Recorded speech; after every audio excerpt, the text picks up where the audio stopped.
Well, here it is, Masonic Lodge number 666. This lodge is located in Hershey, Pennsylvania. And I had heard about this thing, and we decided to go and check it out. It's very interesting that you can see here on the back of the building, all the windows are closed in. You can't see through any of those windows. Kind of strange. You say, well, that's just maybe the one side. No, actually, on the other side too, it's the same thing. Again, you can see the windows are closed in. Kind of like they're trying to keep people from looking in and seeing what's going on. And of course on the front there you can also see that the windows are closed, and there you can see more detail, the lodge number 666.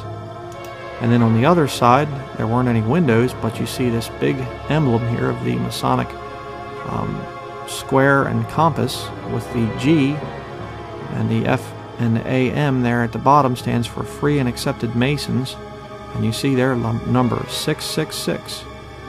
And very interesting is the fact that this lodge, this particular lodge, is located along highway route number 322. What's the significance there? Well, you have Skull and Bones, the secret society at Yale University, and that's their number, 322. And there you have a picture, of course, of one of the classes, and the man in the gray suit right beside the grandfather clock is George H.W. Bush. George Bush Sr., in other words. Now we're going to look at Masonic obelisks in Lancaster County graveyards. And of course, pretty much anywhere you live in America, you're going to see these obelisks in graveyards.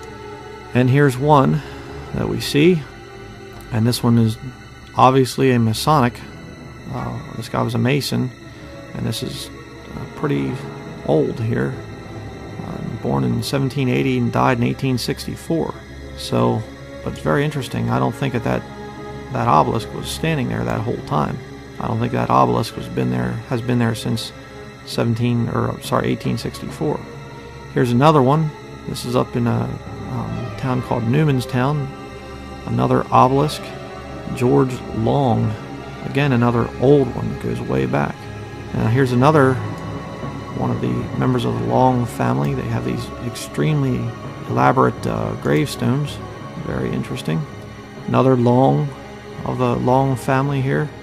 Not exactly sure of the Masonic occult significance of the statue there, but you can see here on the book you have a cross and then the Greek symbols for Alpha and Omega. Interesting. But in that same graveyard you have this little short obelisk here, and this one has, looks like IMC or IMG. I'm not sure what those letters are. And you have this next one here. I thought this was kind of an interesting little grave area here. NP Cauldron. And I saw this one here too, and I thought, oh boy. There you have the IHS in the center of that thing. And that does not stand for In Hoc Signo or something like this. It stands for Isis Horus Zeb, used by Catholics a lot of times. Now this one here, I don't know. Is this an obelisk? I'm not sure. Thought the X's were kind of interesting there at the bottom. But I'm not really sure if you would classify that as an obelisk. It doesn't have the traditional obelisk shape to it, as does this one. This is another graveyard of another phallus house. Another obelisk there with a cross and some other decorations on it. And this one, again, it's the long column of an obelisk, but it has a different top on it. And of course you can see the big phallus house there. Another tall, very tall obelisk with the Masonic symbol on it. Here's a shorter obelisk in that same graveyard. This is up near Myerstown, Pennsylvania. Another obelisk there with the wreath decoration on it. Now again, I took a picture of this. I thought I'd include it. I don't know if this is an obelisk or it's kind of a stylized type of a thing, a column. No Masonic symbols on it or anything, but just thought it was interesting. There, and that one, and another one here. Interesting.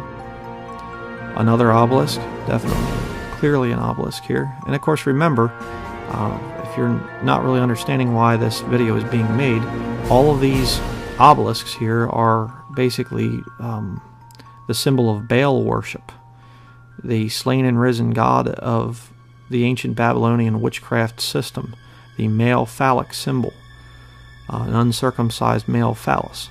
You can figure that one out. But just goes to show you that times really haven't changed that much. We still have paganism rampant. And of course you can see there, as I did in my IFBC studies, you can see the shape of the Greek Parthenon. Again, another column-shaped type of a thing there. I don't know, is that an obelisk or not? I have no idea. This one definitely is, though. These obelisks are everywhere, all across the country. My travels all around the country, I've seen these obelisks in graveyard after graveyard. Another old part of the cemetery here, and an old barn there, kind of fallen down, but you see an obelisk there to the right. This one actually was in a Catholic graveyard. And again, you see the IHS on the side of the thing there. I thought this was interesting, in memory of Father Strickland, and the IHS across there. If he was a real Catholic priest there, the Father Strickland, then I can tell you he's burning in hell right now. Again, kind of a column shape here, not quite the same as a traditional obelisk, but it looks somewhat like an obelisk, I think. And of course, you know, the St. Peter's Basilica in Rome, there are obelisks. One of the biggest and oldest obelisks in the world is there.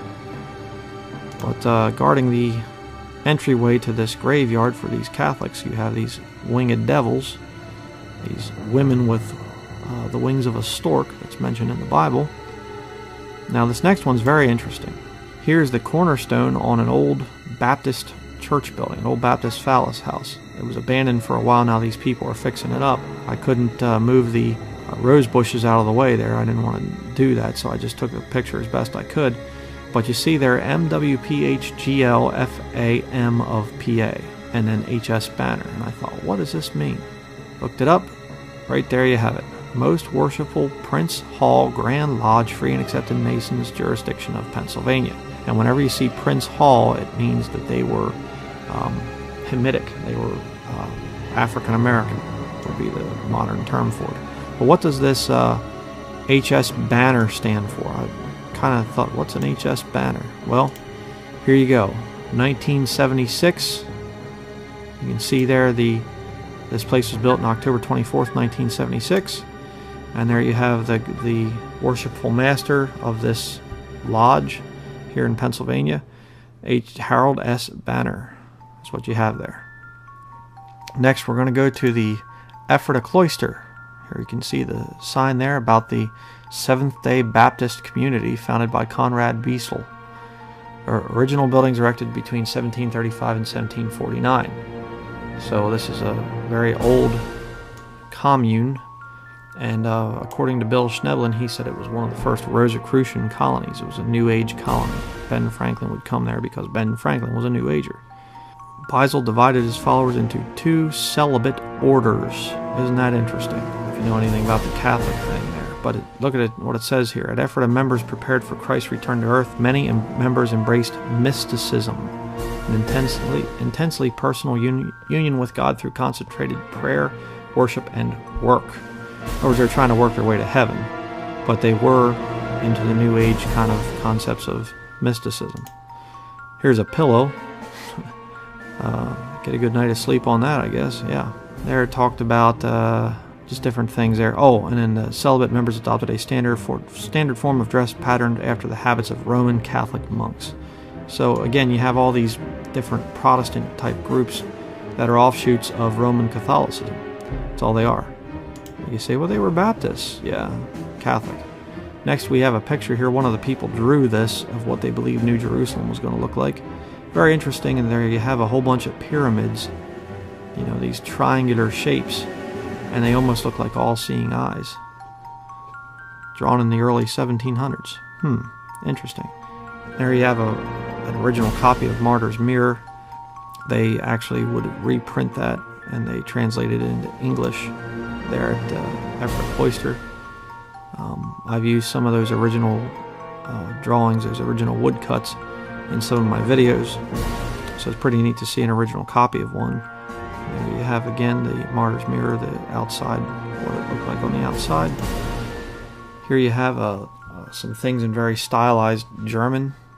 And what does it translate to? Well, right here. Go forth, beloved soul, and nobly bear vexation. Thy fortune blossoms there in that eternity. There shalt thou find thy way into thy peaceful sanctum. But first must come both strain and harsh infirmity.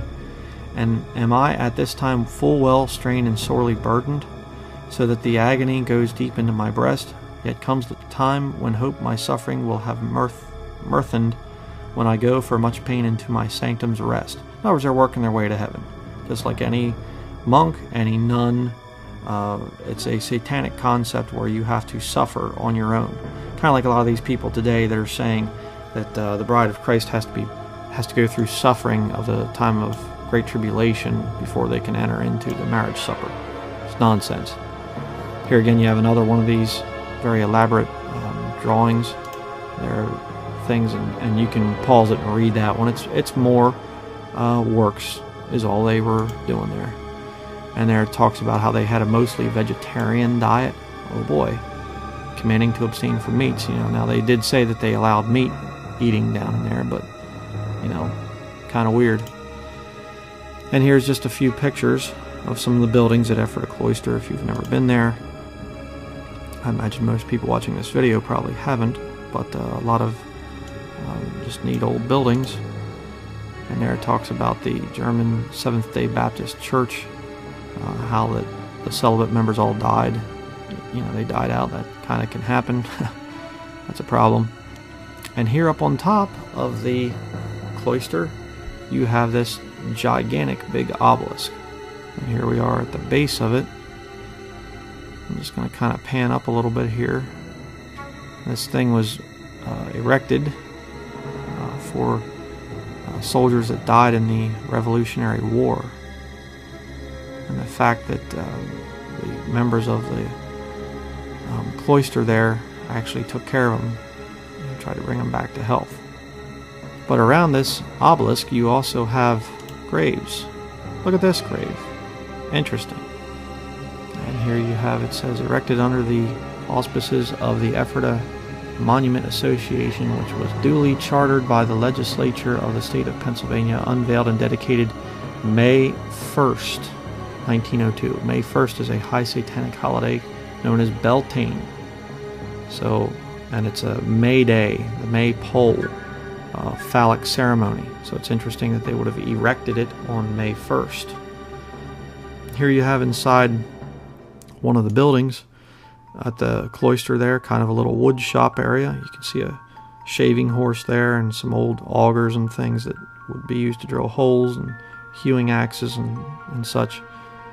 There's a printing press. I apologize for the glare on some of these pictures, but you can see the old printing press where they would make the martyr's mirror. There you have this contraption with the things hanging down. It would be used to make multiple candles at the same time. There you have an old water well.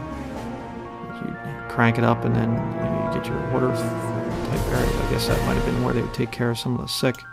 There you have some sewing areas. I thought that was kind of an interesting little machine there.